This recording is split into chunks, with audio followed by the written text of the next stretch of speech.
प्रद्युम्न का अर्थ क्या हुआ? तो संत कहते हैं प्राकृष्ट दुमन प्रकाश यस्यः प्रद्युम्ना, जिसके जीवन में सुंदर कर्म का प्रकाश हो बस उसे ही प्रद्युम्न कहते हैं। और बाबा सुखदेव जी ने निवेदन कर दिया, कामस्तु वासुदेवांशो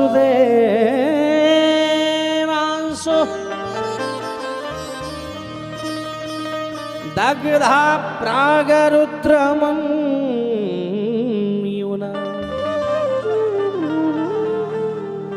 देहोपपत्तये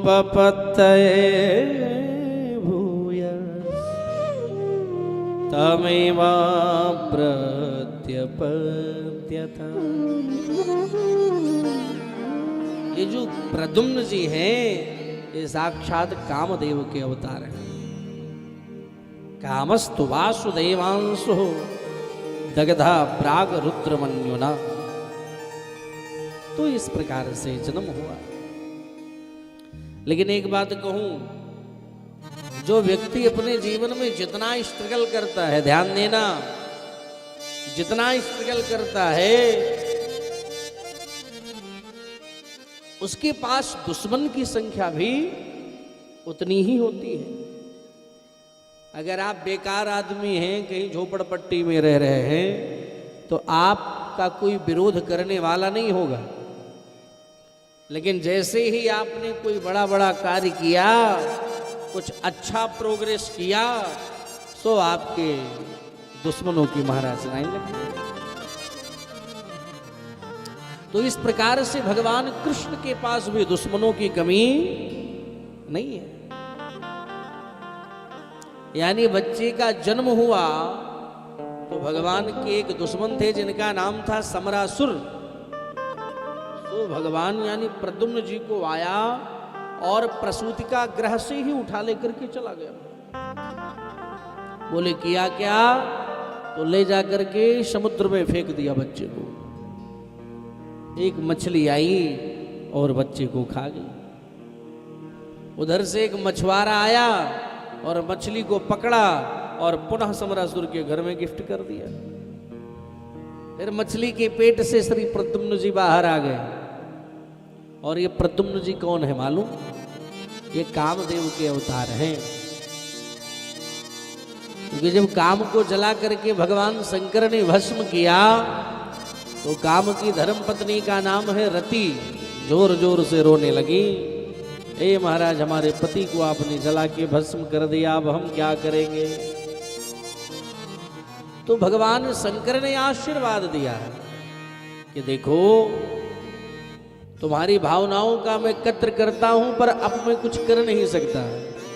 लेकिन द्वापर में जब भगवान द्वारिकाधीश कृष्ण का अवतार होगा तब तुम्हारे पति ही उनके पुत्र के रूप में प्रकट होंगे और वहीं जाना तब आपको मिलेंगे। ये मैं नहीं कह रहा हूं, गोस्वामी तुलसीदास जी महाराज ने रामायण में भी निवेदन किया। क्या कहा?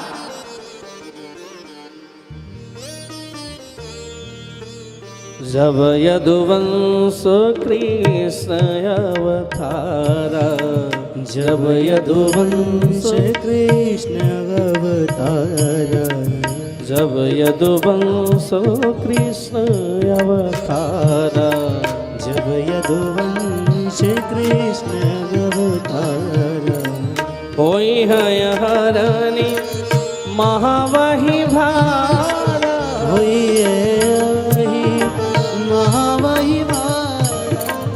होई है हरणी महावही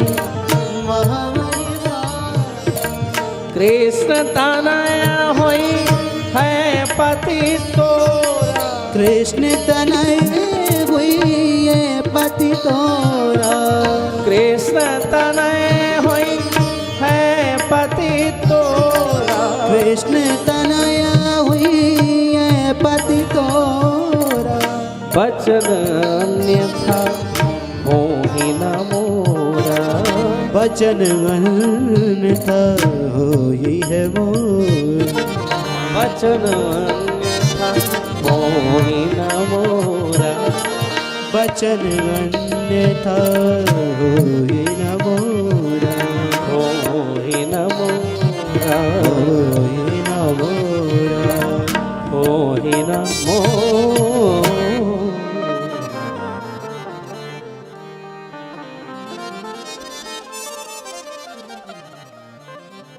तो समझाया कि जब यदुवंश कृष्ण अवतारा वही है हरनि महामही भारा, और कृष्ण तने हुई है पति तोरा, वचन अन्यथा हो ही न मोरा।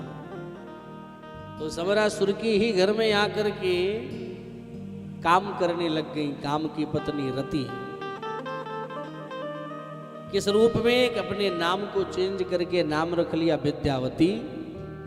आवाज बढ़ाइए। और काम करना प्रारंभ कर दिया। काम करते करते करते करते प्रद्युम्न की भी सेवा वही कर रहे हैं। लेकिन एक दिन जब प्रद्युम्न बड़े हुए तो अगर अपनी मां सेवा करे मेरे भाई बहन तो उसका भाव कुछ अलग होता है, और अगर पत्नी सेवा करे तो उसका भाव अलग होता है।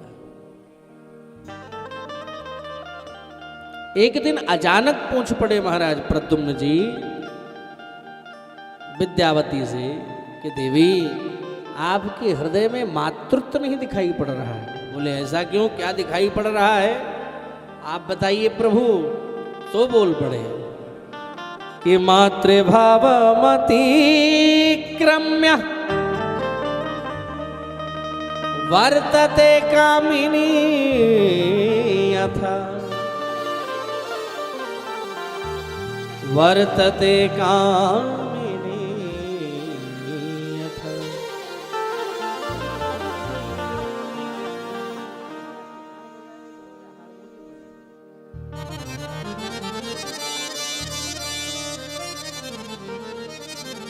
अच्छा, फिर पूरा रहस्य श्री विद्यावती ने बताया कि देखो प्रभु, हम आपकी पत्नी हैं और आप द्वारिकाधीश कृष्ण के लाडले हो।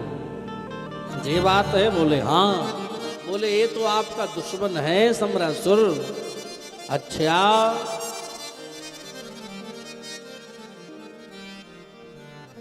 तो इतना जानने के बाद भयंकर युद्ध हुआ और समरासुर को युद्ध में परास्त करके और अपनी पत्नी विद्यावती को लेकर के द्वारिकापुरी पहुंचे। तो जीवन में अगर आप कुछ नहीं करो तो आपके कोई दुश्मन नहीं, लेकिन अगर आपने कुछ अच्छे काम करना प्रारंभ कर दिए तो दुश्मनों के महाराज लाइन लग जाते हैं। हाँ, अरे हम जिसके यहाँ किराएदार हैं वही हमारा दुश्मन बन जाता है महाराज। ऐसा नहीं कि दुश्मन कोई माँ के पेट से जन्म लेके आता है, नहीं ना ना ना ना।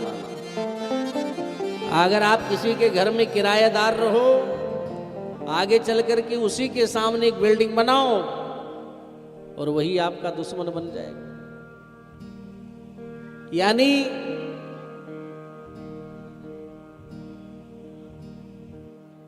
पड़ोसी ही दुश्मन बन जाते हैं। लोग अपने दुख से इतना दुखी नहीं होते जितना पड़ोसी के दुख को देख, सुख को देखकर दुखी रहते हैं। इसलिए ऐसे लोगों से सदैव दूर रहना चाहिए।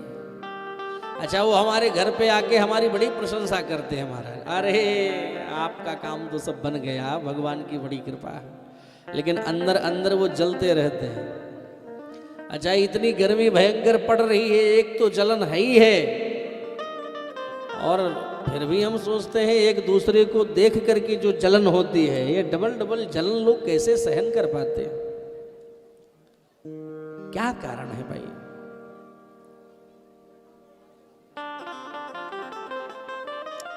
इसलिए जलन किसी से नहीं रखना चाहिए। अगर कोई बड़ा आदमी बन रहा है, आगे बढ़ रहा है, तो हमें शुभकामनाएं प्रेषित करना चाहिए कि भाई अगर हमारे नगर में, हमारे गांव में, हमारे घर में अगर कोई बड़ा आदमी बन जाएगा, भले ही वो हमको कुछ ना दे, लेकिन नाम तो हमारा होगा कि उनके भाई हैं या उनके चाचा हैं या उनके ताऊ हैं या उनके दाऊ हैं, ये तो नाम होगा ही। और किसी के देने से अगर हमारा जीवन चलना होगा तो नहीं चलेगा। ये अपेक्षा किसी से करो ही मत। अच्छा, जब जब आप किसी से कोई अपेक्षा करोगे, अगर वो उस अपेक्षा पर खरा नहीं उतरा तो उससे हमको नफरत हो जाएगी। इसलिए जीवन में ये सूत्र अपना करके चलो, हमें अपेक्षा किसी से नहीं करना कि नहीं ये हमारा है, ऐसा बिल्कुल नहीं। ये हमारा बिल्कुल नहीं है। हाँ, हम इसके साथ हैं, लेकिन ये हमारा होगा इसकी कोई गारंटी नहीं। हाँ, अपेक्षा करना है तो हमारे बांके बिहारी प्रभु से करो। हम उनके हैं कि नहीं हैं कोई बात नहीं, लेकिन वो हमारा जरूर है, इसकी गारंटी हम 110% की दे सकते हैं भाई।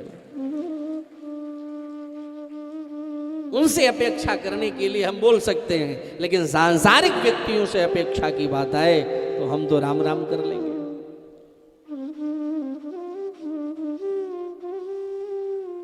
क्योंकि उनका कोई भरोसा नहीं।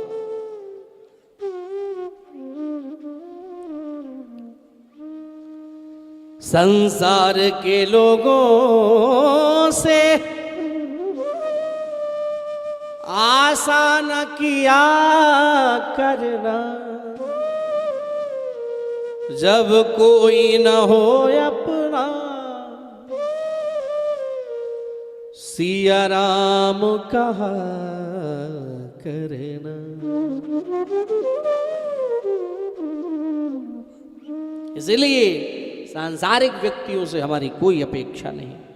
अपेक्षा है तो हमारे राम से है, हमारे श्याम से है, लेकिन हम इन पर विश्वास नहीं करते।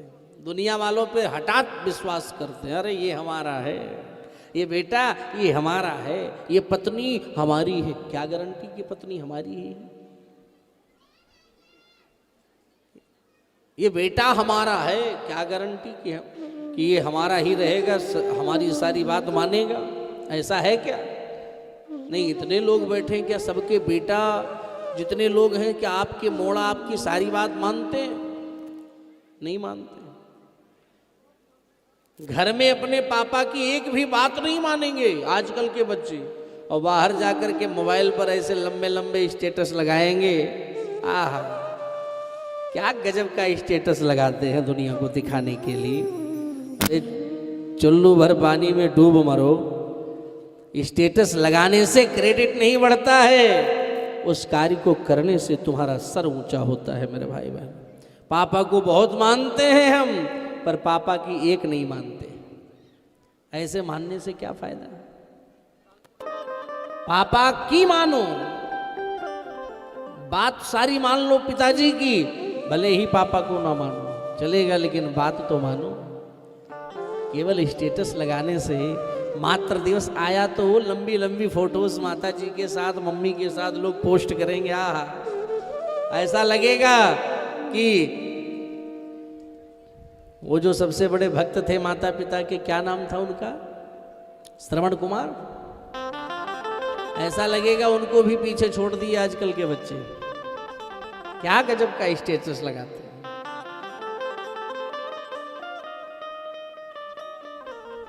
तो कहने का अभिप्राय हमारा यही है, ऐसा हमें नहीं करना चाहिए। कोई जीवन में बढ़ रहा है कैसा भी है, उसको देख करके हमें जलना नहीं चाहिए, बस उसके लिए प्रार्थना करना चाहिए कि भगवान इसको, आज ये बहुत अच्छा है, ऐसे ही इसके सद्विचार सद्बुद्धि और सद्विवेक इसको प्रदान करते रहना, ताकि इसकी बुद्धि कभी कुबुद्धि में ना परिवर्तित हो जाए।